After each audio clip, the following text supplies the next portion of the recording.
Astaghfirullah.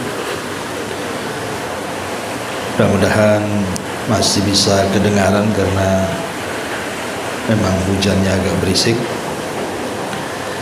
Tapi hujan adalah rahmat, maka tetap kita harus bersyukur kepada Allah Subhanahu wa ta'ala.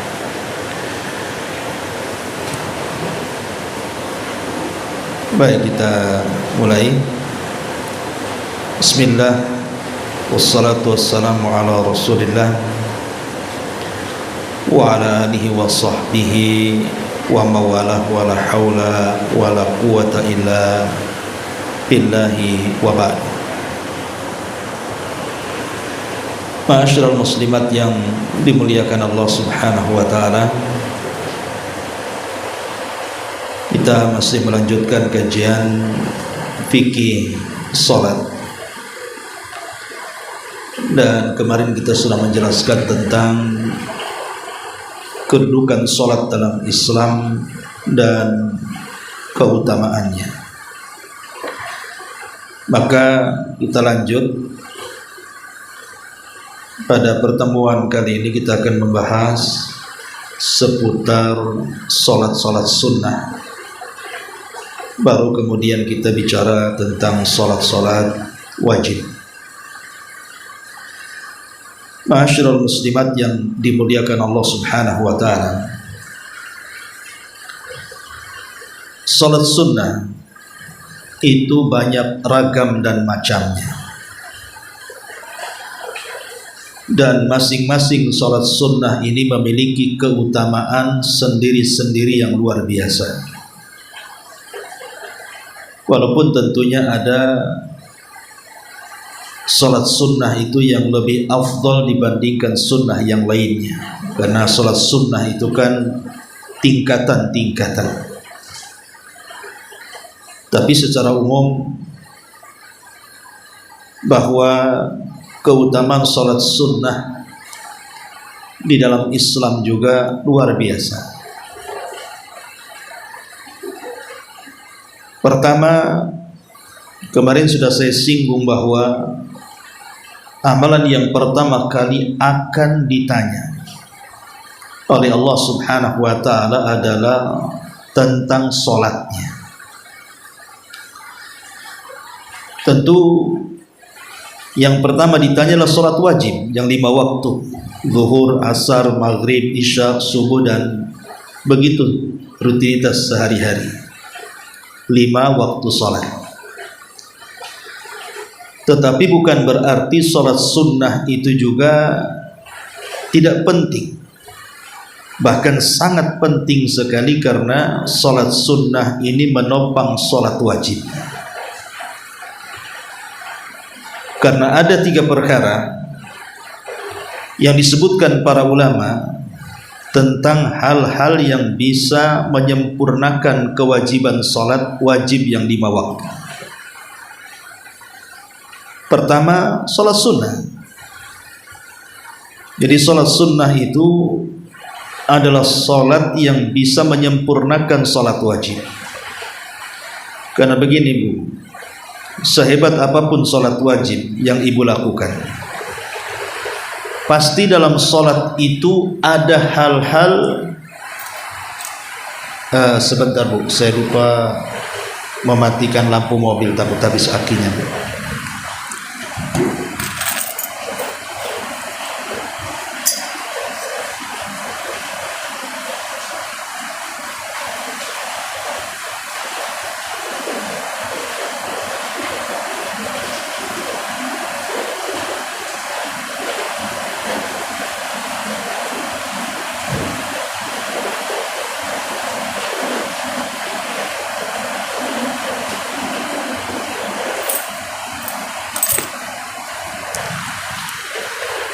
Iya, saya ulangi, bahwa sehebat apapun seseorang itu melaksanakan sholat wajib, pasti ada kekurangannya kan. Mungkin ibu menghayal atau melamun sejenak dalam sholatnya, entah kepikiran hutang, entah kepikiran masalah keluarga, entah kepikiran masalah-masalah yang lainnya yang mengurangi kehusyuan. Artinya ini bisa mengurangi kesempurnaan sholat. Atau dalam gerakan tidak tumakninah, mungkin rukunya belum lurus, mungkin bacaannya kurang bagus. Jadi dalam sholat itu mestilah ada kekurangan. Makanya Nabi SAW menyebutkan pahala orang yang sholat itu ada yang mendapat separohnya, ada yang mendapat sepersepuluhnya, seperempatnya, sepertiganya, dan begitu seterusnya. Jadi macam-macam, tergantung kualitas gerakan, bacaan, khusyuk dan tumanina dalam sholat. Sehingga kita menginginkan sholat yang kita lakukan dalam rangka penghambaan kita kepada Allah Subhanahu wa ta'ala itu ingin mendapatkan kesempurnaan kan. Lah supaya sholat wajib kita yang banyak kekurangan itu bisa menjadi sempurna, lah salah satu yang bisa menyempurnakannya adalah sholat sunnah. Makanya Allah Subhanahu wa ta'ala dalam hadis qudsi mengatakan, lihatlah sholat-sholat sunnah orang itu, karena sesungguhnya sholat-sholat sunnah itu bisa menyempurnakan kewajibannya. Ini yang pertama. Yang kedua yang bisa menyempurnakan sholat adalah zikir setelah sholat. Zikir setelah sholat, minimalnya istighfar 3 kali. Karena istighfar 3 kali ini juga bisa menyempurnakan sholat.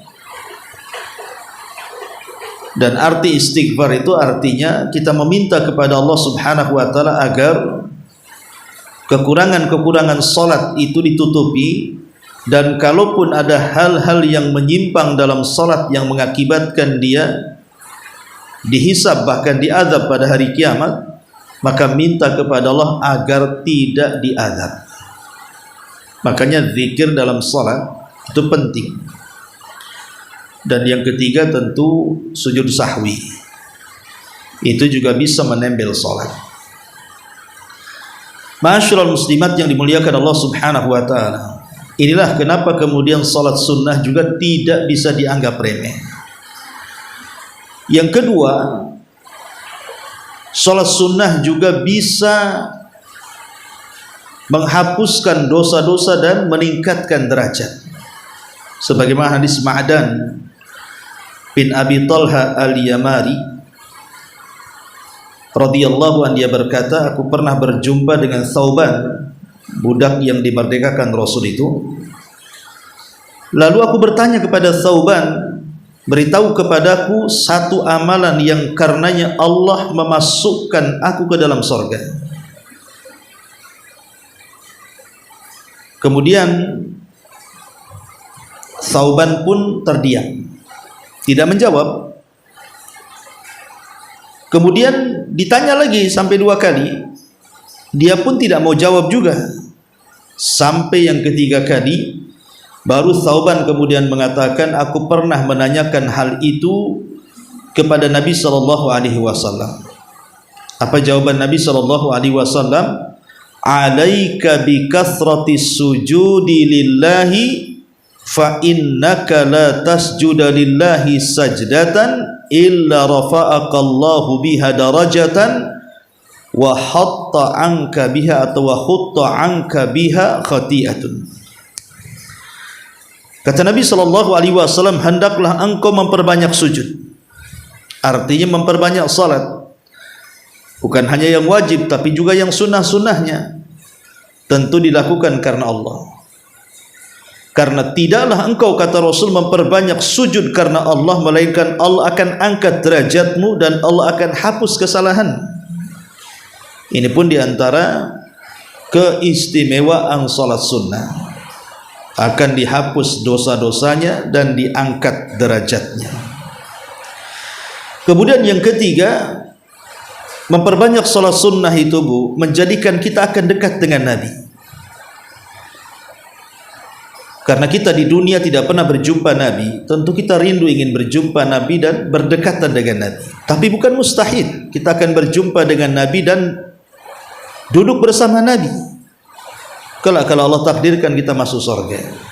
Karena di zaman Nabi SAW ada Rabi'ah ibn Ka'ab al-Aslami yang sudah sampaikan pada minggu-minggu yang lalu, bahwa dia adalah selalu menolong Nabi SAW dalam menyediakan persediaan air wudhu di tengah malam. Jadi kalau Rasul bangun, biasanya Rabi'ah al-Aslami ini menyediakan air wudhunya atau melayani hajat-hajatnya Nabi SAW yang dihajatkan di malam hari.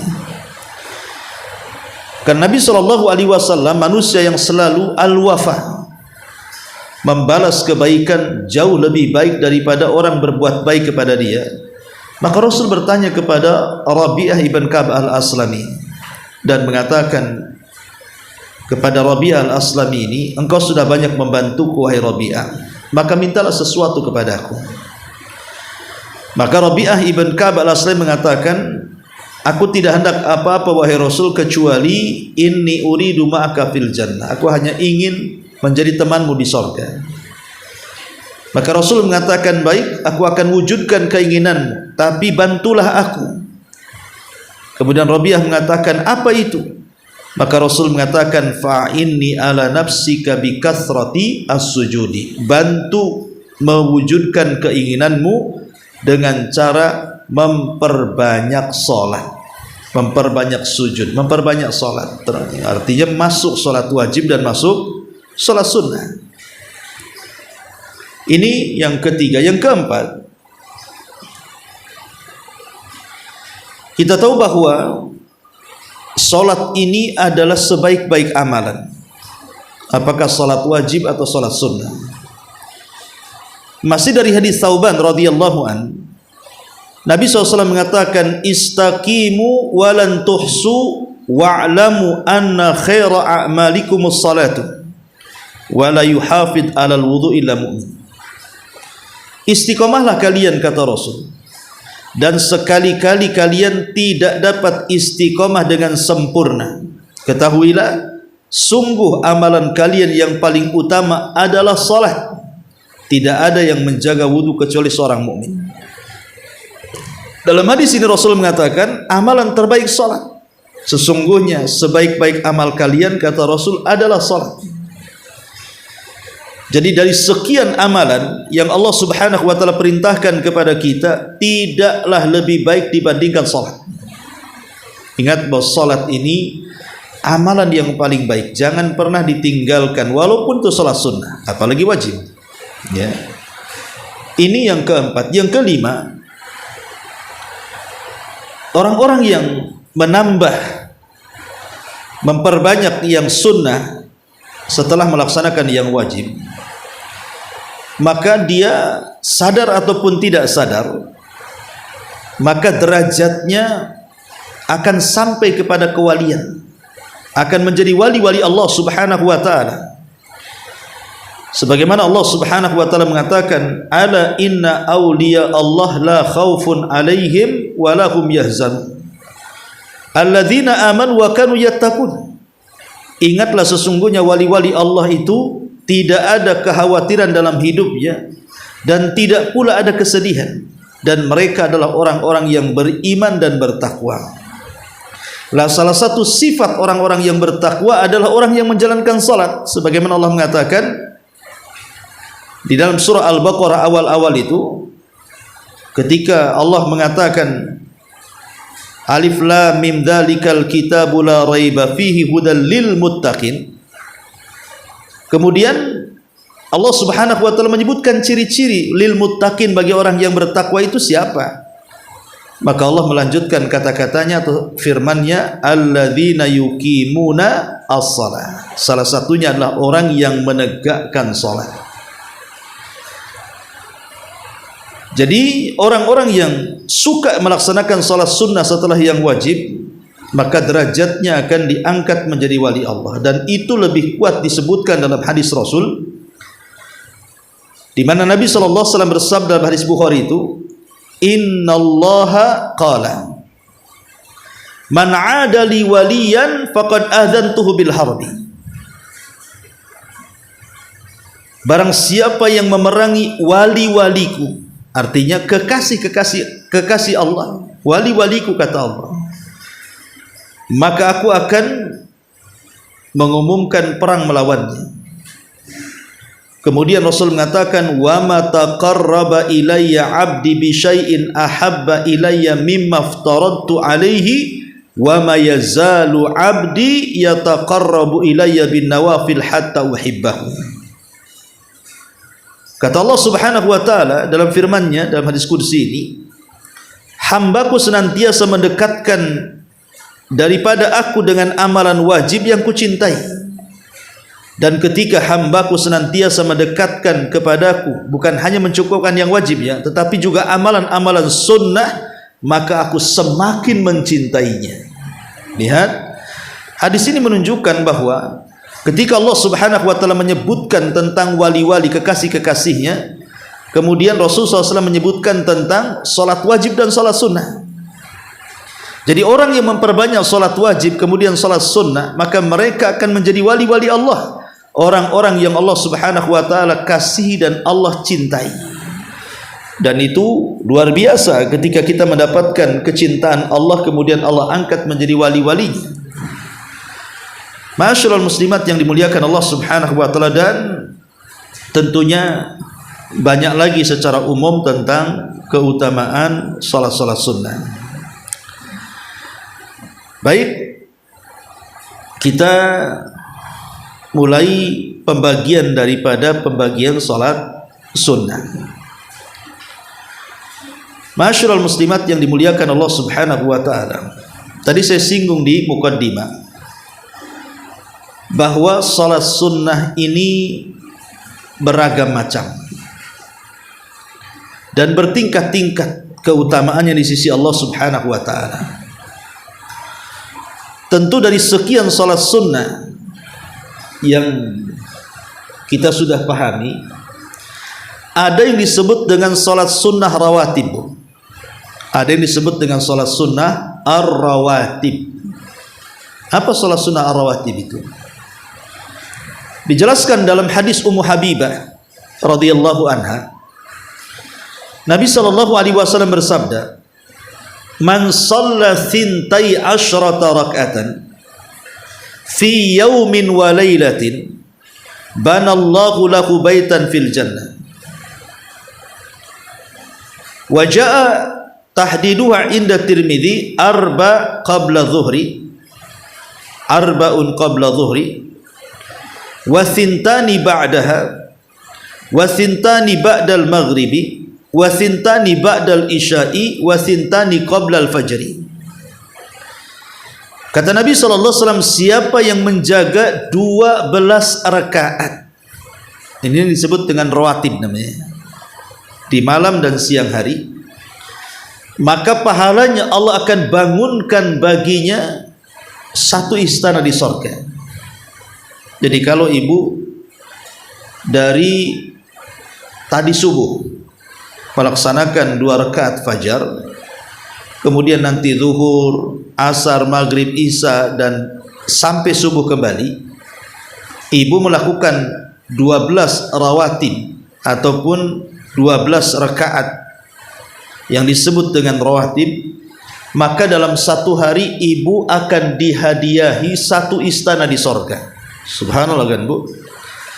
Jadi kalau setiap hari ibu melaksanakan 12 rakaat, maka setiap harinya Allah akan bangunkan satu rumah di sorga. Besoknya ibu jaga lagi rawatibnya, dapat lagi istana di sorga. Besoknya lagi, dan begitu seterusnya. Kebayangkan ya, kita tahu bahwa kalau jadi presiden saja, istana kepresidenan itu kan di mana-mana kan bu. Ada di Jakarta, ada yang di Bogor, di mana-mana kan. Dan orang merindukan untuk tinggal di istana itu. Makanya berapa banyak orang yang ingin menjadi pemimpin itu sampai rela mengeluarkan uang bukan hanya ratusan, bukan hanya miliaran, triliunan, bahkan sampai harus sikat sikut sana sini kan, karena ingin mendapatkan tinggal di istana raja, di istana penguasa. Di dunia mungkin kita tidak bisa membangun istana kan Bu, jangankan bangun istana, bangun kos-kosan saja ngap-ngapan kita. Jangankan kos-kosan, nyari kos-kosan itu susah. Jangan buat kos-kosan, saya nyari kos-kosan Ustaz tidak punya rumah, itu aja stres ya. Tetapi kita bisa membuat istana di sorga tanpa harus mengirim tukang dari dunia. Allah langsung katakan kun fayakun, jadi maka jadilah istana itu. Jadi kalau ibu jaga 30 hari salat sunnah rawatib ini, berarti sudah tidak 30 istana atau rumah yang Allah sediakan bagi ibu di sorga itu. Itulah keistimewaan salat rawatib. Lah dalam riwayat Tirmidzi disebutkan yang 12 itu mana maksudnya? Kata riwayat Tirmidzi, arbaun qabla zuhri, 4 rakaat sebelum zuhur. Tentu 2 rakaat salam ya. 4 rakaat sebelum zuhur. Kemudian 2 rakaat setelah zuhur. Berarti sudah 6 tuh. Ya. Kemudian 2 rakaat setelah maghrib, berarti sudah 8 ya. Kemudian 2 rakaat setelah isya, berarti sudah 10. Kemudian 2 rakaat sebelum fajar, berarti 12 ya Bu ya. Ini disebut salat rawatib namanya. 4 rakaat sebelum zuhur, 2 rakaat setelah zuhur, 2 rakaat setelah maghrib, 2 rakaat setelah isya, dan 2 rakaat sebelum subuh atau 2 rakaat fajar. Nah inilah disebut dengan salat rawatib. Dan salat rawatib ini sangat istimewa Bu. Sesuatu amalan ibadah yang dekat dengan amalan wajib itu sangat istimewa. Seperti umpamanya dalam puasa itu ada namanya puasa Sya'ban dan puasa Syawal. Sya'ban itu sebelum Ramadan, Syawal itu setelah Ramadan. Karena 2 puasa ini berdekatan dengan Ramadan, makanya sangat istimewa. Bimanzilati qabliyah wa ba'diyah, ulama menyebutnya sama dengan kedudukan qabliyah salat dan ba'diyah salat. Jadi puasa Sya'ban itu qabliyahnya, puasa Syawal itu ba'diyahnya. Ya, jadi salat sunnah ini adalah rawatib ini adalah sesuatu yang sangat mulia sekali. Maka jangan pernah tinggalkan. Adapun rinciannya, rincian tentang salat sunnah ini. Kalau kita melihat contoh saja 2 rakaat fajar. Nabi SAW mengatakan apa? Rak'atai al-fajri khairun minat dunya wa ma fiha. 2 rakaat yang ibu jaga dari 2 rakaat fajar itu lebih baik dibandingkan dunia dan isinya. Jadi qabliyah subuh atau 2 rakaat fajar, Nabi SAW mengatakan apa? Lebih baik dibandingkan dunia dan seisi dunia bersama gemerlapnya dunia. Maka sangat rugi kalau orang meninggalkan apa Bu? Salat sunnah fajar. Karena pahalanya luar biasa ya. Masyaallah muslimat yang dimuliakan Allah Subhanahu wa taala. Taib ini yang disebut dengan salat sunnah ar-rawatib namanya ya. Kemudian di sana ada salat sunnah selain rawatib yang disebut dengan sunnah yang oleh para ulama sampai taraf muakkadah. Sunnah muakkadah. Sunnah muakkadah itu artinya sunnah yang oleh Nabi SAW tidak pernah ditinggalkan. Tapi kalau sunnah saja tanpa muakkadah, berarti kadang Rasul menjalankan, kadang Rasul meninggalkan. Tapi khusus tentang salat sunnah muakkadah ini, maka Nabi SAW hampir tidak pernah meninggalkannya. Hampir tidak pernah meninggalkannya. Apa saja sholat-sholat sunnah muakkadah ini selain rawatib tadi yang kita sebutkan? Pertama, ada namanya sholatul duha. Sholat duha. Dan sholat duha ini luar biasa keutamaannya, tidak perlu saya bentangkan karena waktu juga, tapi luar biasa keutamaannya. Disebut oleh para ulama dengan sholatul awabin, sholatnya orang-orang yang bertobat. Kenapa sholat duha itu disebut sholatul awabin, sholatnya orang-orang yang bertobat? Karena waktu duha itu, Bu, waktu di mana orang sibuk mengejar dunia. Yang punya pasar sibuk dengan pasarnya, yang punya kantor sibuk dengan kantornya, yang punya jalan sibuk dengan ojek dan Grabnya gitu ya. Kemudian yang punya ladang, punya sawah sibuk dengan ladang dan sawahnya. Ya. Pokoknya waktu-waktu duha itu waktu orang mengejar dunia semuanya. Kalau seandainya di tengah-tengah orang yang sibuk mengejar dunia, tiba-tiba kepikiran ada orang yang mengingat Allah, akhirnya keluar dari kesibukan manusia, kemudian sujud dan ruku karena Allah, alias duha, tentu luar biasa, Bu. Dia bisa beribadah di tengah kelalaian manusia. Tidak mungkin dilakukan kecuali orang-orang awabin, orang-orang yang ingin bertobat dan dekat dengan Allah Azza wa Jalla. Makanya sholat duha itu mewakili seluruh sedekah badan yang harus dikeluarkan. Dalam badan kita kan ada sekitar 36 persendian. Setiap pagi harus dikeluarkan sedekahnya. Dan itu tidak perlu dikeluarkan, cukup dengan 2 rakaat duha. Ya, tentu waktu duha adalah ketika terbit matahari, meninggi 1 tombak dan diakhiri zawal, datangnya waktu zuhur. Ini yang pertama. Yang kedua, tahiyatul masjid. Tahiyatul masjid. Nabi mengatakan, "Idza dakhala ahadukumul masjid fala yajlis hatta yarka'a rak'ataini." Apabila salah seorang di antara kalian masuk ke dalam masjid, maka jangan duduk kecuali melaksanakan salat 2 rakaat, atau disebut dengan tahiyatul masjid. Makanya kemudian Nabi pernah menegur Abu Dzar, seorang sahabat, dan mengatakan, "Ya Abu Dzar, inna lil masjid tahiyah." Hei Abu Dzar, di masjid ini ada penghormatannya. Wa inna tahiyatahu rak'atani, dan penghormatan masjid itu dengan cara salat 2 rakaat, fakum farka'huma, maka berdirilah, ambillah 2 rakaat untuk memuliakan masjid.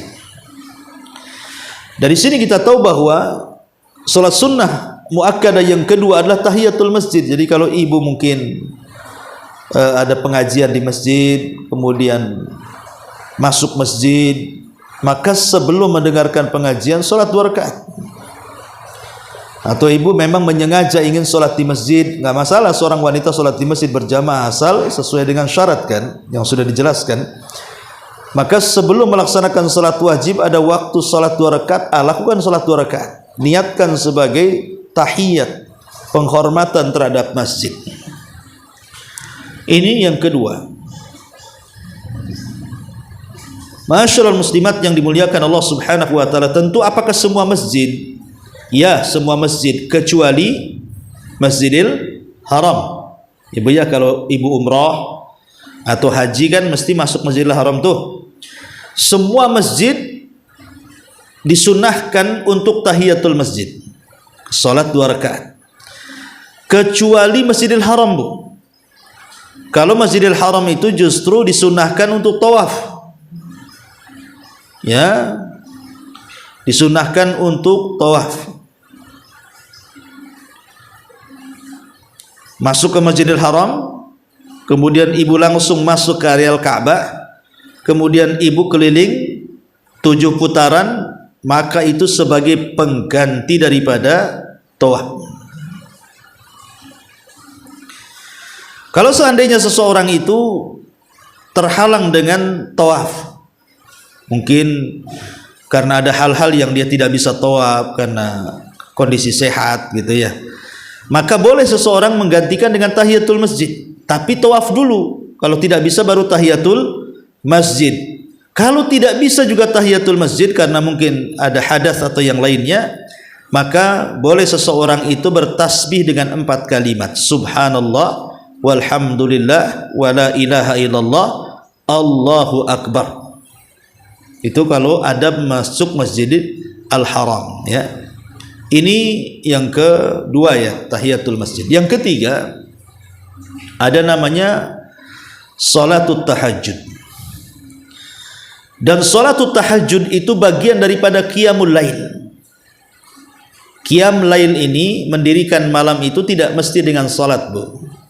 Qiyamul lail itu tidak mesti dengan salat. Bisa umpamanya ibu bangun tidur kemudian berzikir, maka ibu sudah melaksanakan qiyam lail. Atau ibu ingin tambah dari berzikir itu berwudu, atau ingin tambah dari berwudu itu baca Quran, atau ingin tambah dari baca Quran itu tahajud, atau ingin tambah dengan doa, maka semuanya rangkaian-rangkaian qiyamul lail. Jadi tahajud itu bagian daripada rangkaian qiyam al-lail. Dan salat tahajud ini seafdal-afdalnya salat sunnah. Kata Nabi SAW, afdalus salati ba'dal faridhati salatul laili. Seutama-utama salat setelah salat wajib adalah salat malam. Kenapa, Bu? Salat malam itu sangat penting sekali. Saya jelaskan, ya. Masyarul muslimat yang dimuliakan Allah Subhanahu wa taala, ketika Allah Subhanahu wa taala menurunkan kepada Rasul surah Al-Muzammil. Dalam Quran ada namanya surah Al-Muzammil. Ya ayyuhal muzammil qumil laila illa qalila nisfahu aw inqus minhu qalila aw zid alaihi warattilil qur'ana tartila, dan begitu seterusnya. Jadi surah Muzammil ini adalah surah perintah kepada Rasul untuk melaksanakan qiyam al-lail, tahajud. Fatahajjad bihi nafilatan lak. Kenapa Nabi SAW disyariatkan tengah malam atau sepertiga malam akhir untuk melaksanakan tahajud? Dan bagi Rasul tahajud itu wajib, bagi umatnya sunnah. Awalnya wajib, tapi kemudian dimansuh, dihapus hukum wajib bagi umatnya, dan hanya ditetapkan kewajiban bagi Nabi. Subhanallah, lihat beratnya ibadah Nabi itu, ya. Sudah salat wajib ya memang wajib, salat sunnah diwajibkan kepada Rasul. Tentu Allah Subhanahu wa taala ingin mentarbiyah nabinya. Karena Nabi SAW akan menjadi calon da'iyan ilallah, yang menyeru manusia ke jalan Allah, kan? Lah ketika seseorang menyeru manusia ke jalan Allah itu, agar orang yang didakwahi itu mudah diterima dan mudah menerima, kan dua perkara yang menopang orang itu menerima dakwah itu. Pertama, taufik dari Allah Subhanahu wa taala. Taufik dari Allah artinya hidayah yang menjadikan orang itu menerima dakwah kita. Yang kedua, usaha dakwah. Usaha dakwah. Karena taufik itu tidak bisa diberikan oleh Allah kecuali kita minta. Atau memang Allah Subhanahu wa taala sayang dengan kita, atau kita mencarinya, ya. Kemudian yang kedua, dan itu tidak bisa kecuali dengan doa, kan, Bu? Kemudian yang kedua ada dengan usaha. Jadi doa dan usaha itulah yang menjadikan apapun menjadi berhasil. Karena itulah makna tawakal. Makna tawakal itu menggabungkan doa dan usaha. Lah di siang hari Nabi SAW akan berusaha untuk mengajak manusia sebanyak-banyaknya masuk ke dalam hidayah.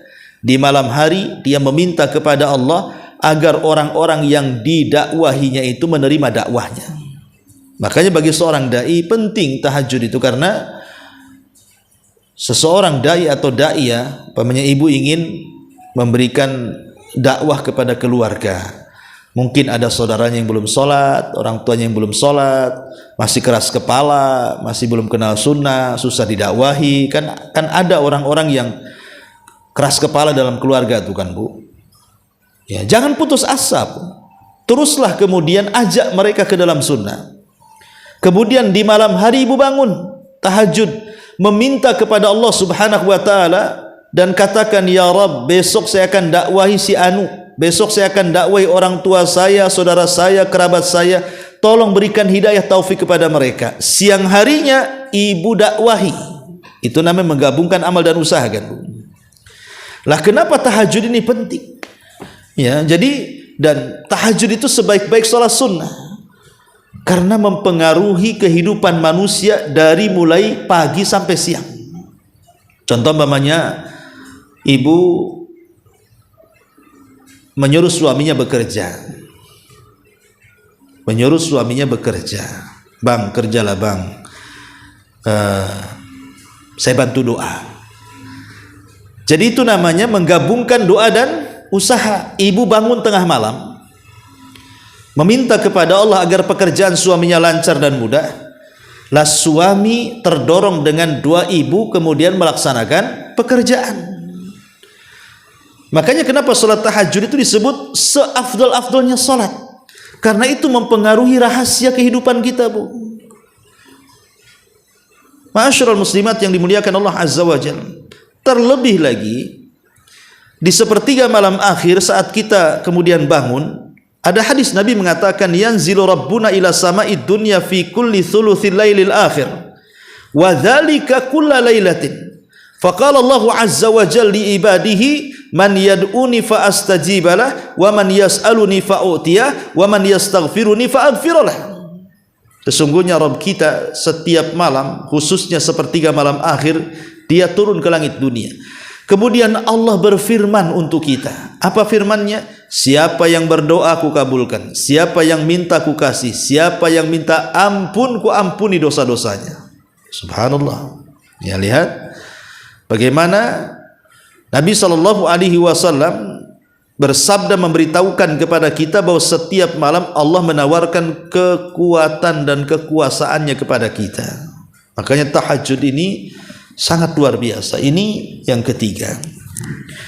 Kemudian yang keempat, selain salat tahajud, di sana ada 2 rakaat wudu. 2 rakaat wudu, ya. Ibu wudu sebelum basah, sebelum yang air wudu yang basah melekat pada anggota wudu kita ini kering, ya, masih ada basah-basahnya, masih ada lembab-lembabnya, maka ibu lakukan salat sunnah wudu. 2 rakaat wudu, dan keistimewaannya luar biasa. Satu hari Nabi SAW pernah diperlihatkan sorga, bahkan bukan diperlihatkan, masuk lagi ke dalam sorga. Kemudian Nabi SAW mendengar ada suara terompah, Bu, suara sandal yang berjalan. Maka Rasul bertanya, kok ada suara sandal tapi tidak ada pemakainya? Jadi sandalnya aja yang berisik. Jadi kemudian ditanya, itu sandalnya siapa? Kok sudah ada di sorga, aku kedengaran berisiknya? Maka kemudian Rasul SAW diberitahu bahwa itu kedua sandal Bilal bin Rabah.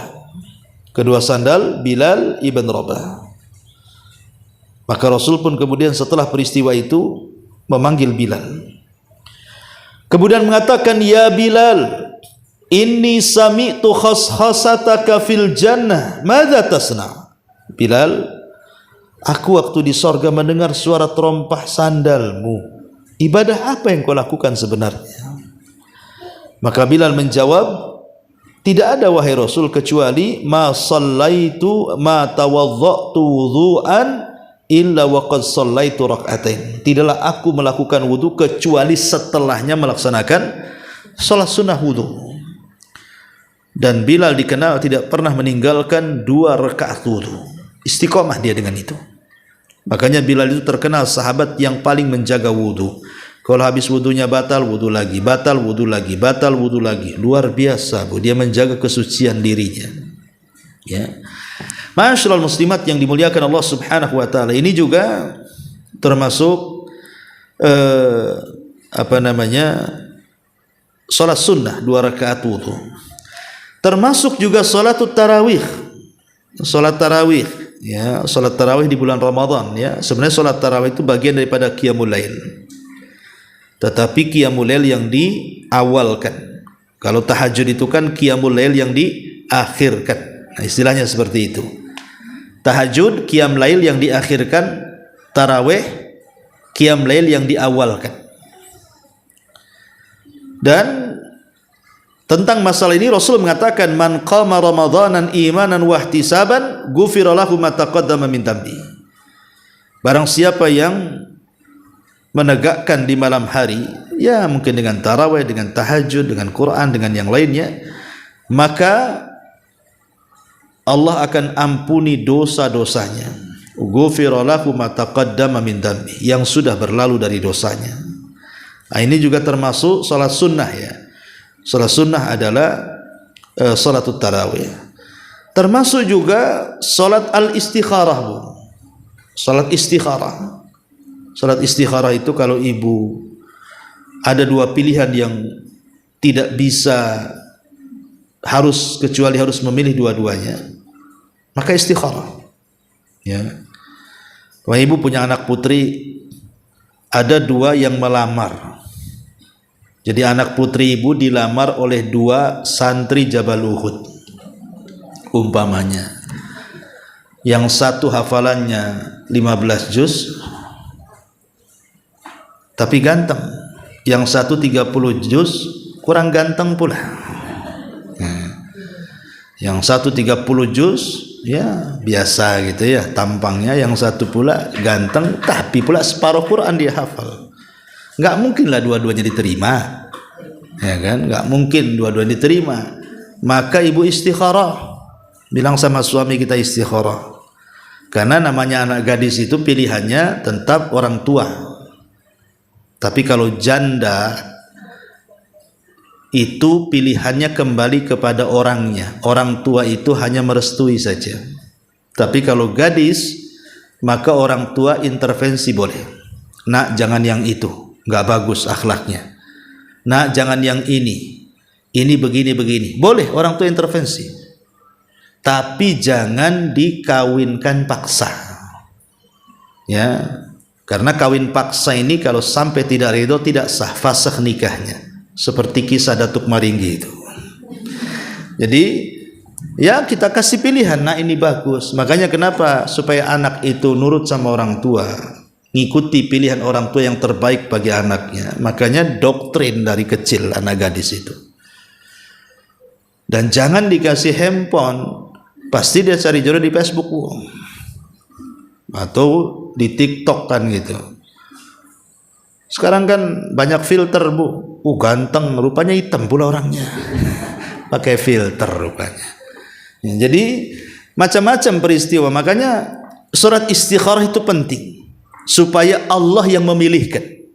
Kenapa kemudian kita disunahkan surat istikharah, Bu? Supaya Allah yang memilihkan. Kalau Allah yang memilihkan kan pasti akan memilihkan terbaik bagi kita. Ini istikharah. Nanti Allah Subhanahu wa taala akan buka tuh. Oh ini yang terbaik, ini yang terbaik. Jangan gitu kancing. Ya, tetapi minta kepada Allah Subhanahu wa taala supaya minta jalan terbaik. Maka Allah Subhanahu wa taala akan berikan yang terbaik kepada kita. Dan salat istikharah juga bagian daripada salat sunnah. Ya. Ma'asyiral muslimat, adapun salat tasbih memang terjadi silang pendapat ya. Kalau salat tasbih ini ada yang melemahkan hadisnya sehingga mengatakan salat tasbih bid'ah. Ada yang mengatakan tidak, sunnah, karena sahih hadisnya. Ini masalah tashih dan tad'ib saja. Ada yang mengatakan bagi yang mensahihkan ya sunnah, bagi yang melemahkan maka bid'ah. Itu salat tasbih namanya ya. Ma'asyiral muslimat yang dimuliakan Allah Subhanahu wa taala. Adapun salat-salat yang sifatnya berjamaah, salat-salat sunnah yang bersifat berjamaah, seperti salat istisqa, ya kan, itu kan berjamaah di tanah lapang kecuali di Masjidil Haram. Kalau salat istisqa di Masjidil Haram dalam masjid, tapi di luar Masjidil Haram sampai pun Masjid Nabawi tetap di halaman atau di tanah lapang.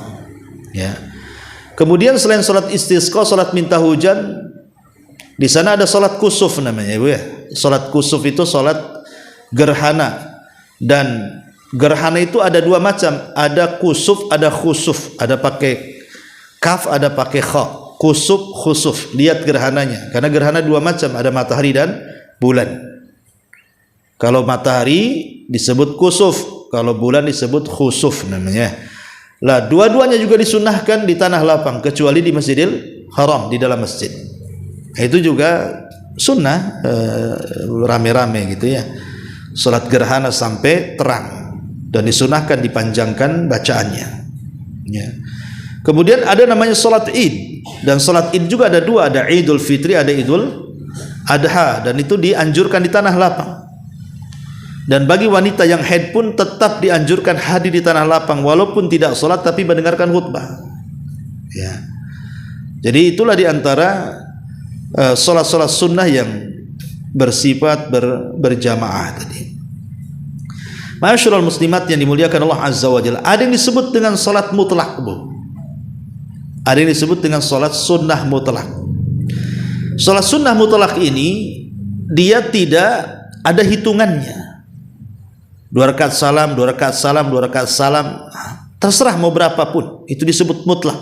Seperti umpamanya seseorang yang bapak datang ke masjid di waktu Jumat umpamanya kan, pagi-pagi buta lah, dia jam 8 ada di masjid supaya dapat unta ya.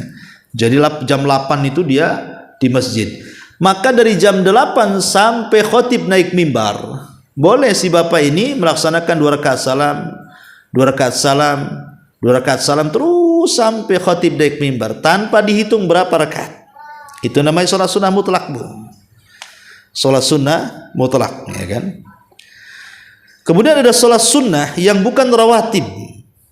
Ada salat sunnah yang bukan rawatib selain daripada yang 12 rakaat, ada yang mengatakan 14 rakaat. Jadi rawatib itu memang ada dua pendapat.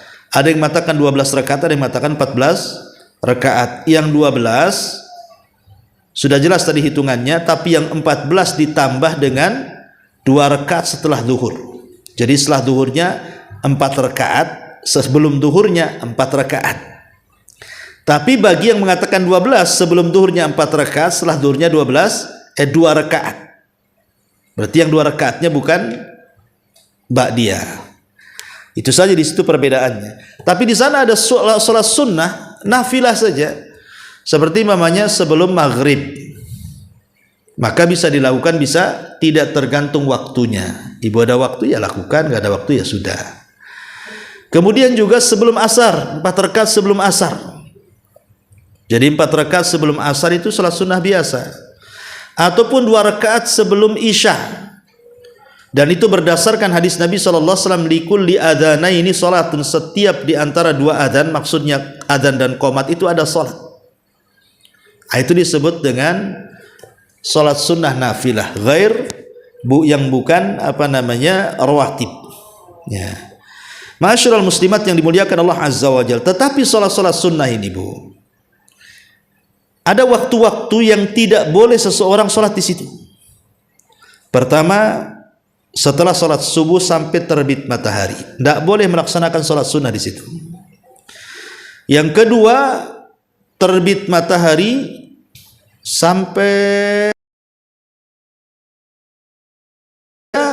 setelah sholat asar sampai terbenam. Kemudian dari terbenam, maksudnya matahari menguning sampai betul-betul hilang kuningnya dan masuk malam. Atau yang kelima, ketika matahari berada di atas kepala siang-siang, itu tidak boleh sholat sunnah di waktu-waktu terlarang.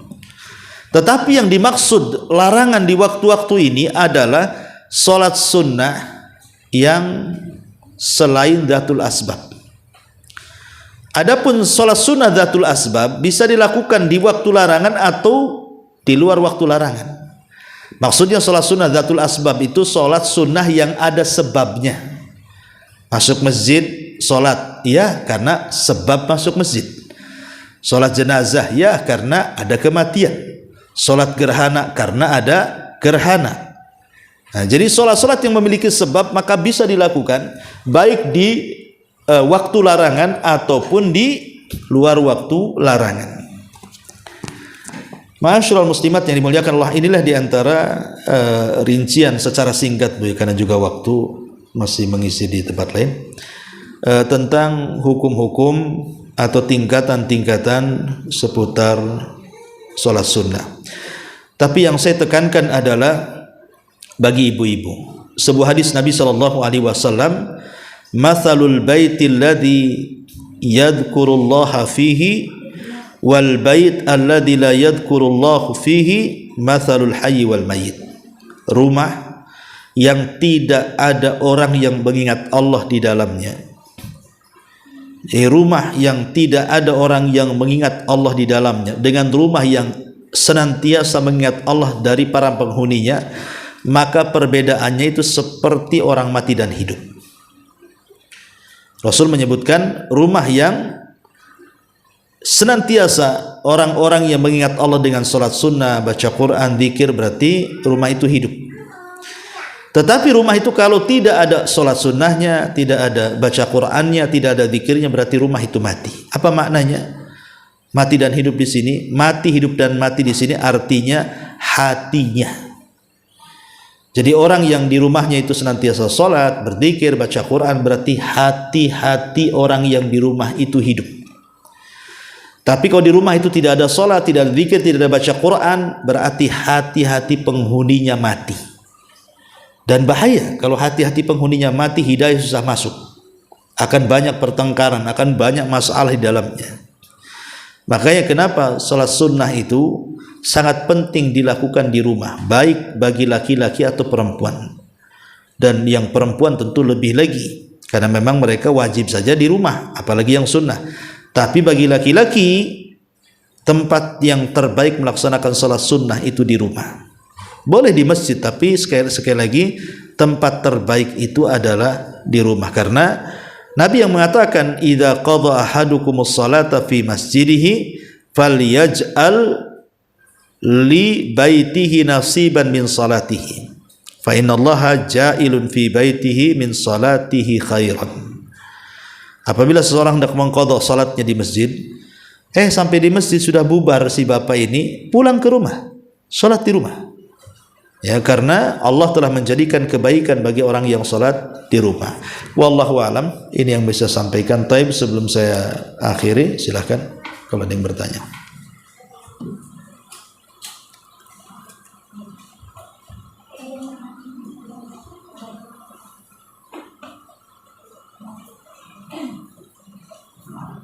Bismillahirrahmanirrahim. Assalamualaikum warahmatullahi wabarakatuh. Waalaikumsalam warahmatullahi wabarakatuh. Ustaz, mau bertanya, ketika kita sholat tahajud malam, ini pengalaman pribadi saya itu,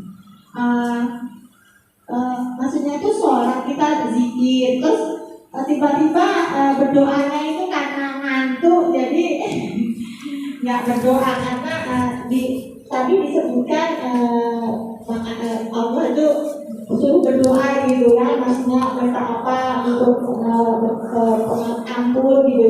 Jadi kadang kita itu karena ngantuk itu nggak berdoa gitu. Gimana sarannya Ustaz? Mohon saran. Iya, alhamdulillah.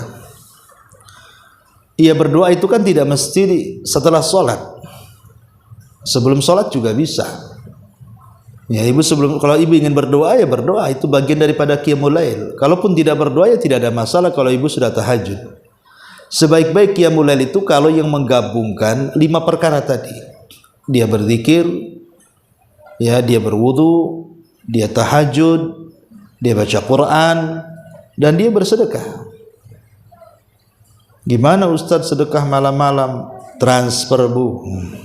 Kan handphone sudah ada aplikasi SMS banking, ya, mobile banking. Jadi ataupun nggak bisa saya Ustadz, mana ada, saya ini jadul, handphone aja dari dulu handphone Belanda. Ya, ibu sediakan kaleng kongguan itu, Bu. Ibu tulisi saja di situ. Ini untuk infak anak yatim, ini untuk infak pembangunan pesantren, ini untuk infak. Kan bisa, Bu. Tengah malam ibu masukkan tek sebulan, nanti udah penuh kasih. Ya, masalahnya sudah penuh dibelanjakan, di pasar. Pinjam dulu, lupa ngembalikan.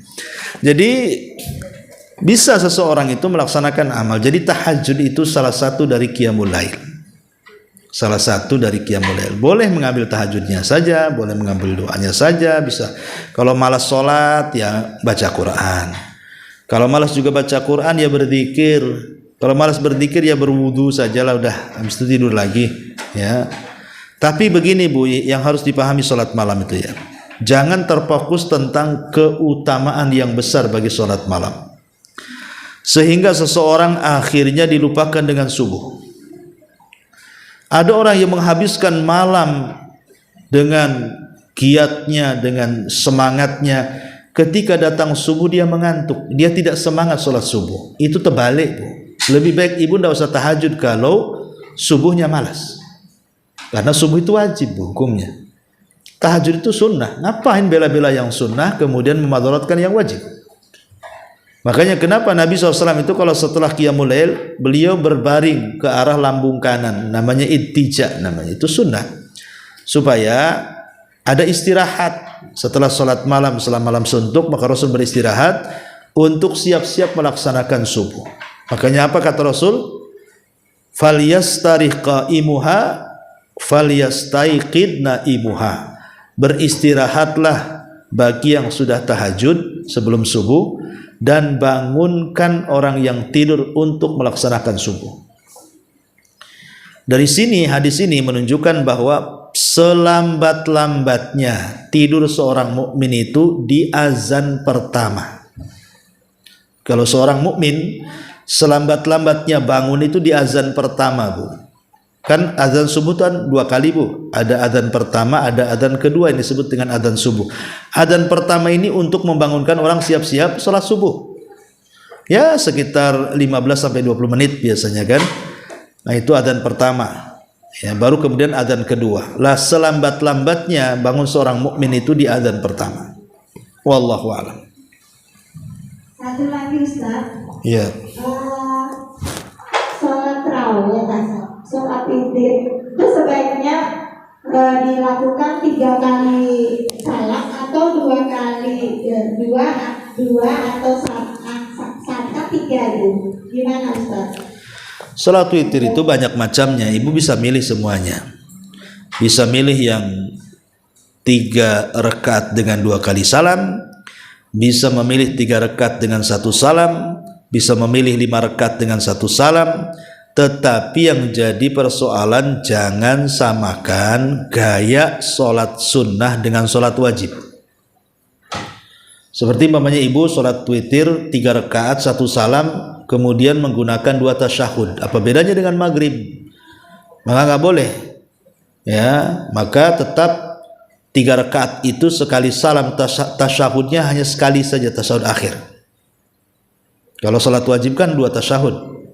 Tapi kalau sholat sunnah 1 tasyahud saja. Itu yang membedakan. Jadi boleh witir itu beragam bentuknya. 1 rakaat pun boleh. Kalau ibu lagi malas kan, adalah 1 rakaat baca inna a'thaina kan selesai Bu. Nggak sampai 5 menit. Udah salam tidur kan itu. Kalau semalas-malasnya ya. Karena dari qiyamul lail itu seafdol-afdolnya sholat itu witir Bu. Kalau witir dengan tahajud, yang paling afdol itu witir. Karena innallaha witrun yuhibbul witr. Allah itu ganjil dan suka dengan yang ganjil. Makanya sholat witir itu boleh dilakukan setelah isya kalau dia takut tidak bangun malam. Saking pentingnya gitu ya. Bahkan sampai ada ulama mengatakan wajib. Tapi bagaimanapun yang wajib itu sholat 5 waktu. Wallahu a'lam.